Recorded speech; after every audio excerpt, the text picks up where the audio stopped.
Bonjour mes amis, que le Saint-Esprit, l'Esprit de la paix, descende sur votre vie maintenant, cet instant. Il n'est même pas nécessaire d'attendre demain. Mais si cela n'arrive pas maintenant ou aujourd'hui, demain, j'ai la certitude que si vous venez à l'église avec ce propos, avec cette disposition, j'ai la certitude, j'ai la foi, je crois que vous allez la recevoir. Pourquoi? Parce que les personnes qui viennent, lorsque nous invitons, beaucoup de personnes écoutent l'invitation, n'est-ce pas? Beaucoup de personnes, des milliers de personnes écoutent l'invitation que nous faisons. Mais toutes ne croient pas. Seules celles qui viennent démontrent qu'elles croient. Donc, qui croit ou qui viendra, évidemment, va croire. Et une fois croyant, recevra. Parce que le Seigneur Jésus garantit, ce n'est pas quelque chose à moi personnel, ce n'est pas moi qui promets. Ce n'est pas moi qui suis en train de promettre.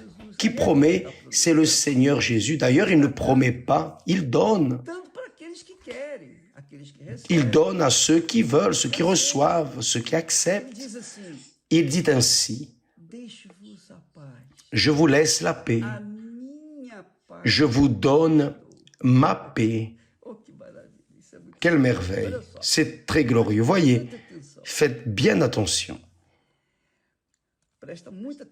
Faites bien attention, s'il vous plaît. Quiconque a l'esprit de la paix, qu'est le Saint-Esprit, a les conditions de donner la paix à ceux qui ne l'ont pas. C'est ma croyance, c'est ma vision, ma compréhension. Jésus était en train de laisser à ceux qui le suivaient comme héritage la paix. Il n'était pas en train de donner tout simplement une paix, comme on le dit, la paix, frère. Non, il dit, je vous donne ma paix.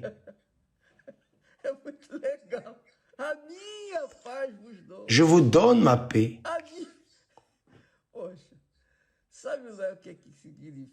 Vous savez ce que cela veut dire? Je vous donne ma paix, c'est-à-dire Jésus transfère à ses disciples, à ceux qui le suivent, ceux qui croient en lui, ce qu'il a, la paix. Pourquoi? Parce qu'il est la paix. Il est le prince de la paix. Et il a l'esprit de la paix à donner à ceux qui croient en lui. Donc, la proposition pour demain est précisément cela, la paix. Vous qui vivez en conflit, non seulement des conflits externes, mais des conflits internes qui sont les pires. Parce que les conflits externes, il suffit de sortir et nous sommes en paix, n'est-ce pas? Mais lorsque les conflits sont intérieurs, sont internes, où que vous alliez, vous serez en conflit avec vous-même. Mais ne vous préoccupez pas de cela. Nous allons regarder les promesses de Dieu. Nous n'allons pas regarder les circonstances, mais regarder l'auteur de la foi, le consommateur de la foi, de la croyance, celui qui appelle tous les peuples, il appelle tous. malheureusement, tous ne sont pas élus parce que tous ne croient pas. Donc, ceux qui croient,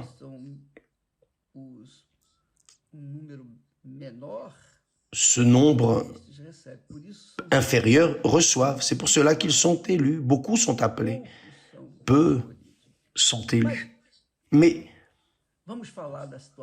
nous allons parler de la situation de la vôtre, par exemple. Vous qui me regardez en cet instant, là au Brésil, 4h18, aux États-Unis, il est Miami, il est 3h18, et ainsi de suite. Los Angeles, minuit, 18 minutes. Mes amis, nous, de l'Église universelle, voulons vous donner ce que Dieu nous a donné. C'est ce que l'apôtre Paul dit, ce que j'ai reçu du Seigneur, je vous le donne. Et c'est ce que nous disons, ce que nous avons reçu du Seigneur, nous voulons vous le donner. Maintenant, il est évident qu'il est nécessaire de croire. Et comment allez-vous savoir si vous croyez ou non? Lorsque vous prenez une attitude de foi. Une attitude de foi, c'est obéir. Je vais parce que je vais recevoir. Mais venez avec cette soif, cette faim de recevoir. Comme le mariage. Vous qui avez déjà été marié ou qui vous êtes marié et vous êtes sorti pour aller à la rencontre du fiancé ou de la fiancée, vous êtes sorti heureux, heureuse pour retrouver la personne aimée, bien, demain, vous allez mettre votre meilleur vêtement. Il n'est pas nécessaire que ce soit de la dernière mode. Le vêtement que vous avez, vous n'avez pas besoin d'acheter un vêtement neuf. Mettez le meilleur vêtement. Pourquoi mettre le meilleur vêtement, évêque? Parce que lorsque vous vous préparez à la maison, prendrez votre douche, vous vêtirez, vous parfumerez, vous prouverez à vous-même que vous allez vous marier au fiancé, vous allez avoir une rencontre avec la paix. C'est la foi. C'est la foi. Si vous venez de n'importe quelle manière, comme si vous faisiez une tentative, c'est même mieux de ne pas venir, parce que rien n'arrivera. Mais si vous vous préparez, si vous vous focalisez sur la réunion où vous allez, que ce soit 7h30 ou 9h30, ou à 18h, au temple, ou au sol sacré à Brasilia, ou à Rio de Janeiro, ou à Curitiba, au temple de l'universel, enfin, ou qu'il y ait une église universelle. Allez avec cette conviction, je vais à la rencontre de mon fiancé. Allez comme si vous étiez la princesse qui va à la rencontre de son fiancé, le prince de la paix, qui est notre Seigneur Jésus-Christ. Il dit, je vous laisse la paix, la chose la plus glorieuse que nous avons en nous, la paix de notre Seigneur Jésus-Christ. La paix. Je vous donne ma paix. Donc, lorsque nous recevons la paix, nous recevons l'esprit de la paix, le Saint-Esprit. Et là, c'est aller de l'avant. Ce n'est que fêter, se réjouir. Parfois, par exemple, nous avons nos luttes extérieures, bien sûr. Mais ce qui compte, c'est en nous. Si nous sommes forts intérieurement, nous le serons extérieurement. Si nous sommes faibles intérieurement, nous serons faibles extérieurement. Et là, nous perdons les batailles. Donc, la foi est ainsi. Dieu nous donne la foi pour fortifier notre intérieur, pour que dans notre extérieur, nous luttions, combattions et vainquions. Donc, lorsque vous avez la paix, vous avez l'esprit de la paix, qui est l'esprit du Seigneur Jésus-Christ. Et Jésus dit clairement, « Je ne vous donne pas comme le monde donne. Le monde donne une paix extérieure, une apparence de paix. Mais cette apparence de paix a un délai, une date de validité. Souvent, les personnes se préoccupent de leur extérieur, de leur apparence, mais leur intérieur va mal. À quoi bon mettre le meilleur vêtement de la dernière mode, le plus cher, avoir un sac très cher à votre épaule et sortir défilant, ostentant, si en vous il y a des conflits, des tristesses, des angoisses, des tourments, des peurs, des anxiétés, des peurs, des doutes, si en vous tout va mal.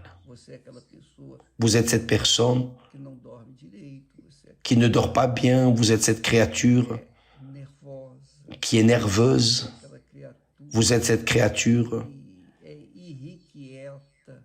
qui est irritable, une personne toujours en colère, une personne qui se dispute toujours avec A, B ou C pour n'importe quoi. Vous vous disputez, cela signifie que vous allez mal intérieurement. Cela veut dire que vous n'avez pas le Saint-Esprit en aucune manière. Parce que quiconque a le Saint-Esprit a la paix, a le propre Dieu de la paix. Ce n'est pas vrai. Ah, mais je parle en langue. Et alors? Le diable aussi parle en langue. Donc, beaucoup de personnes, les pauvres, sont trompés par les esprits trompeurs qui les font croire qu'elles ont l'Esprit de Dieu, alors qu'en elles, il y a un désordre total, un désordre complet. Bien. Dieu, dans la personne du Saint-Esprit, veut faire arriver en vous la lumière de la paix. Si vous pouviez recevoir cette paix maintenant, là, en cet instant, si vous pouviez déjà être heureux, joyeux avec la paix de notre Seigneur Jésus, pour que vous puissiez également transmettre cette paix, donner cette paix à d'autres personnes de votre cercle d'amitié, votre cercle social. Bon, dimanche, demain, nous serons dans cette foi et nous convoquons toutes les personnes qui vivent en conflit. Si vous êtes l'une d'entre elles, demain, venez avec foi. Vous allez voir ce qu'il va se passer. Une vie nouvelle vous attend. Que Dieu vous bénisse tous. N'oubliez pas qu'à 15 heures, nous avons cette concentration pour les personnes déprimées, les personnes qui vivent de dépression. Vous êtes une personne de la paix, s'il vous plaît. Invitez une personne, emmenez une personne demain à 15 heures. Ici, à Celso Garcia 499, à 15 heures l'après-midi, n'importe quelle église universelle. Que Dieu bénisse tous. À demain, au nom du Seigneur Jésus. Amen.